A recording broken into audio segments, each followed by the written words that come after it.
The first thing the millionaire noticed was the silence.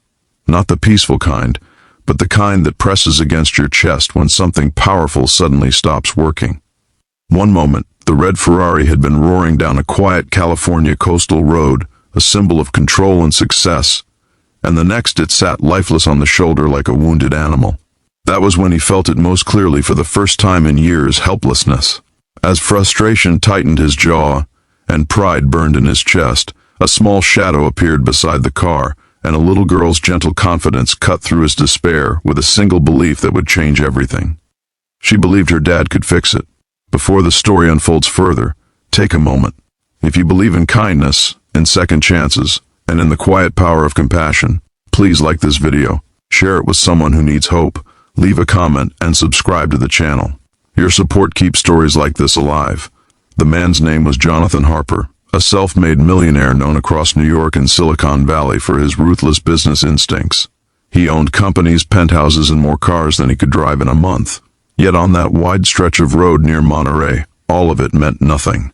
His phone had no signal, the engine refused to respond, and the sun was sinking low, painting the sky with colors he was too tense to appreciate. Jonathan had meetings, deadlines, and a reputation for never being stuck, never needing help. Standing there in his tailored suit, he felt stripped of all of it. The little girl who approached him was named Grace Miller. She couldn't have been more than 8 years old, wearing worn sneakers, faded jeans, and a soft blue sweater that looked too big for her small frame.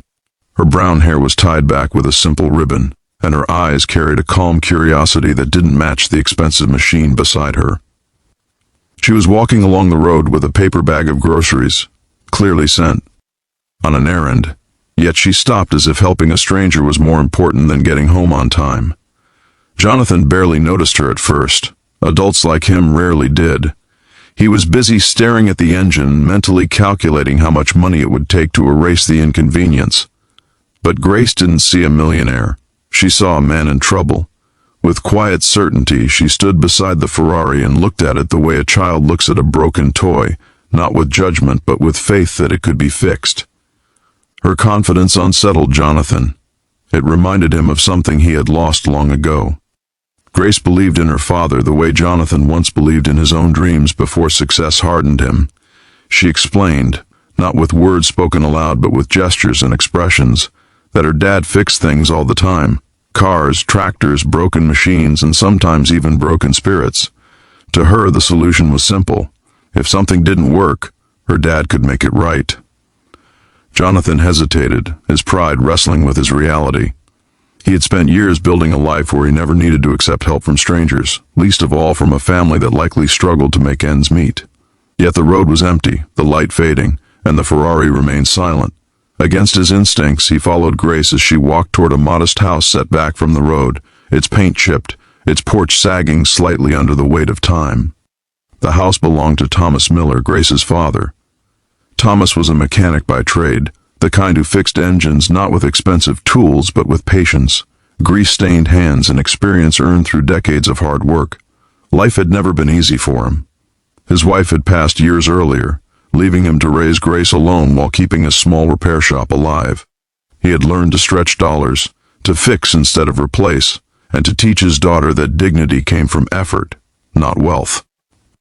When Thomas saw Jonathan's car and the man standing awkwardly beside it, he didn't see a millionaire either. He saw an engine problem waiting to be solved. As daylight slipped away, Thomas worked carefully, diagnosing the issue, his focus unwavering. Jonathan watched, initially impatient, then gradually fascinated. No one had worked for him without fear or flattery in a long time.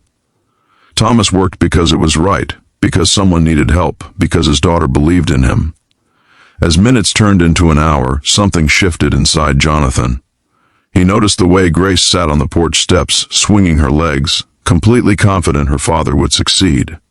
He noticed the small garden beside the house, the patched fence, the simple life filled with effort rather than excess. It struck him painfully how little of his own life carried that kind of meaning.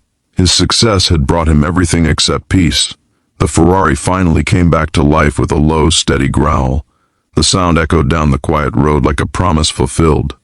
Relief washed over Jonathan, followed quickly by something deeper: gratitude. He reached for his wallet, instinctively pulling out more money than Thomas likely made in a week, maybe a month.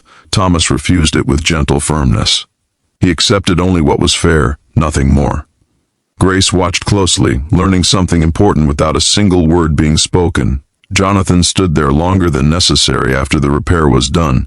He didn't want to leave. For the first time in years, he felt seen not for his status but for his humanity.